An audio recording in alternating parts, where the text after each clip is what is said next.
Creating a customer retargeting campaign on YouTube. Alright folks, we're nearing the end of this journey, so we've saved a big strategy for last.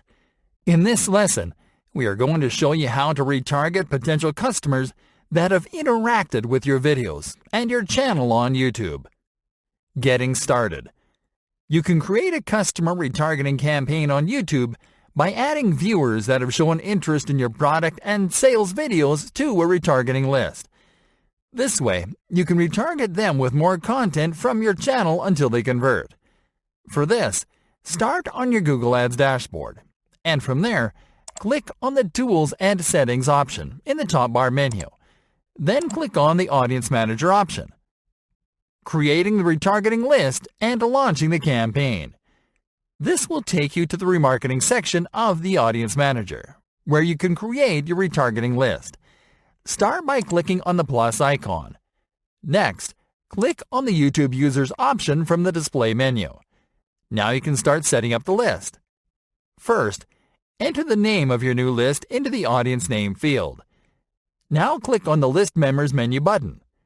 Here you can select which users to retarget according to how they interact with your videos or your channel.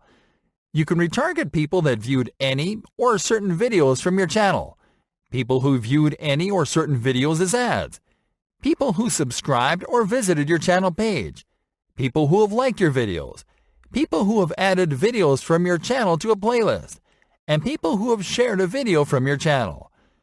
The best strategy here is to select Viewed Any Video as an ad from a channel.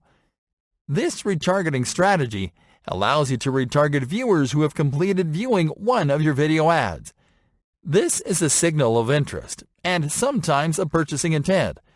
So retargeting these viewers will lead to a conversion after 5 or more retargeted videos. Next, click on the YouTube channel menu button and select your YouTube business channel from the list. The default pre-fill options and membership duration settings are optimal, so you can skip these settings for now. Our recommendation is for you to track the behavior of YouTube leads to reconfigure these settings later on. For example, if you find the majority of your leads convert after 15 days, then you can set your membership duration at 15 days. But you have to do this after several days of running your retargeting campaign. And now that you are done customizing the retargeting list, click on the Create button. And that's it. Now YouTube will add viewers that match your retargeting criteria to this list, and will show them more of your content to increase your sales.